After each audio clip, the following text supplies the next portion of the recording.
भगवान श्री कृष्ण हमें फल की चिंता छोड़कर कोशिश करते रहने का उपदेश देते हैं, पर मुझे काम करते जाना और नतीजों पर ध्यान ना देना बहुत ज़्यादा मुश्किल लगता है, और मैं जानना चाहती हूँ कि हम ये कैसे करें, बिना फल के बारे में सोचे कैसे बस प्रयास करते रहें।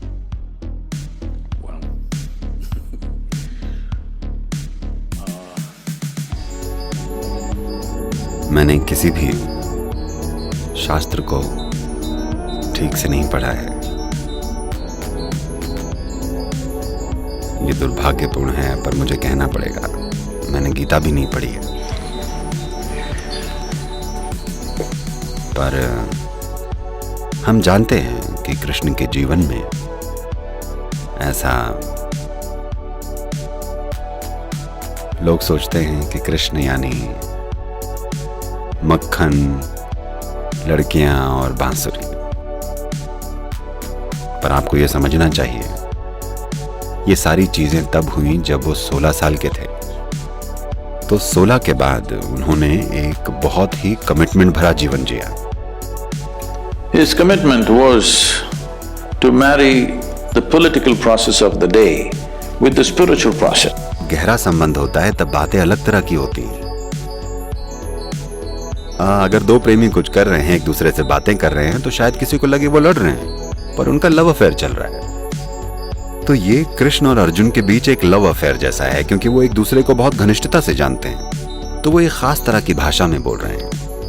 और राजा का सेवक होने के नाते संजय एक एक शब्द सुनकर संदर्भ को जाने या उसको अनुभव के स्तर पर समझे या जाने बिना संजय बता रहे हैं। और अब ये समझने के बाद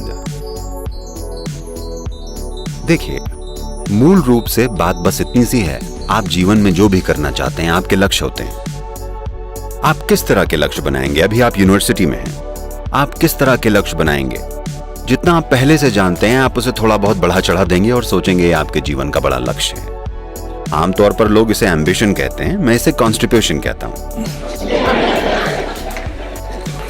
क्योंकि आप जीवन को थोड़ा थोड़ा करके संभालने की कोशिश कर रहे हैं, बिल्कुल कब्ज की तरह।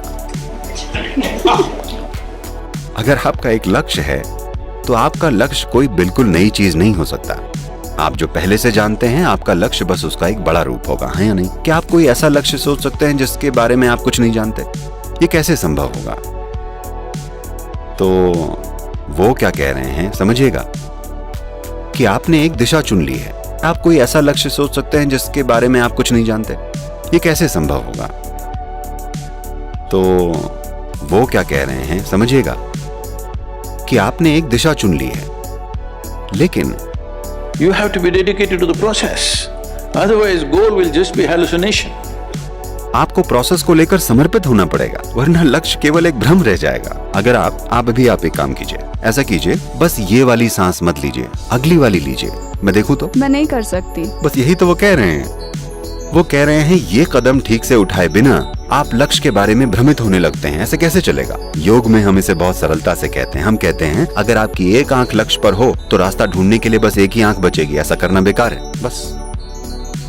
तो वो ये कह रहे हैं कि लड़ाई में अगर आप सक्षम नहीं हैं, तो ऐसा नहीं है कि आपका इंक्रीमेंट या प्रमोशन नहीं हो पाएगा, आप बस मार दिए जाएंगे। हेलो?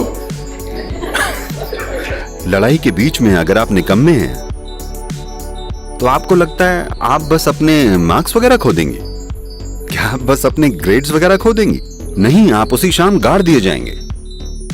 तो कृष्ण उन्हें बता रहे हैं, क्योंकि अर्जुन बोल रहे हैं मैं इन सभी लोगों को मार कर कैसे राजा बन जाऊं। वो कहते हैं आप अभी राजा बने नहीं हैं, आपको पहले इस आदमी को ठीक से तीर मारना होगा, वरना आप राजा हैं। तो पिछले साल भी 200 CEO आए थे, इस नवंबर में भी ये होगा। और वो आते हैं, देखते हैं कि कैसे ईशा फाउंडेशन बिना किसी अड़चन के चलता है। तरह तरह की गतिविधियां होती हैं, सारे के सारे वॉलंटियर्स हैं। आपको पता है वॉलंटियर कौन होता है? वो जिसे काम की ट्रेनिंग नहीं दी गई होती है। वो बेहद डेडिकेटेड हैं, पर उन्हें उस काम की ट्रेनिंग नहीं दी गई है, और आप उन्हें नौकरी से नहीं निकाल सकते क्योंकि वो वॉलंटियर्स हैं। अगर आपने उन्हें नौकरी दी होती आप उन्हें निकाल सकते, वो वॉलंटियर्स हैं, कैसे निकाले? नहीं निकाल सकते। तो उन्होंने ये देखा और बोले, सदगुरु हम IIT और IIM से सबसे बढ़िया लोग चुनकर लेके आते हैं, लेकिन आप सिर्फ वॉलंटियर्स के साथ काम कर रहे हैं और आपका ऑर्गेनाइजेशन हमारी कंपनियों से बेहतर काम कर रहा है, ये कैसे हो रहा है? मैंने कहा, देखिए आप सब लक्ष्य को लेकर डेडिकेटेड हैं। यहां मैंने लगातार लोगों में ये भाव जगाया है कि आप पूरी तरह प्रोसेस को लेकर समर्पित हों। अभी आप जो कर रहे हैं उसे अच्छे से कीजिए। उनमें से ज्यादातर तो ये भी नहीं जानते कि मैं उन्हें कहां लेकर जा रहा हूं, ठीक है? वो बस किसी प्रोजेक्ट पर काम कर रहे हैं, उन्हें नहीं पता कि लक्ष्य क्या है। मेरा लक्ष्य कुछ और है, अगर मैं उन्हें अभी बता दूं तो वो हिल जाएंगे क्योंकि मेरे लक्ष्य इतने बड़े हैं कि वो हार मान लेंगे। तो अब हमने उनमें ये बात डाल दी है कि आप बस इस प्रोसेस में पूरी तरह से भागीदारी लीजिए। पहले भागीदारी लेने की खुशी को जानिए। सबसे पहले वॉलंटियर्स हैं, अगर आपने उन्हें नौकरी दी होती आप उन्हें निकाल सकते, वो वॉलंटियर्स हैं, कैसे निकाले? नहीं निकाल सकते।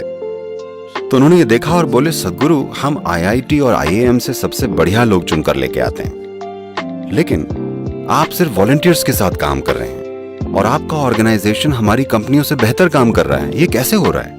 मैंने कहा, देखिए आप सब लक्ष्य को लेकर डेडिकेटेड हैं। यहां मैंने लगातार लोगों में ये भाव जगाया है कि आप पूरी तरह प्रोसेस को लेकर समर्पित हों। अभी आप जो कर रहे हैं उसे अच्छे से कीजिए।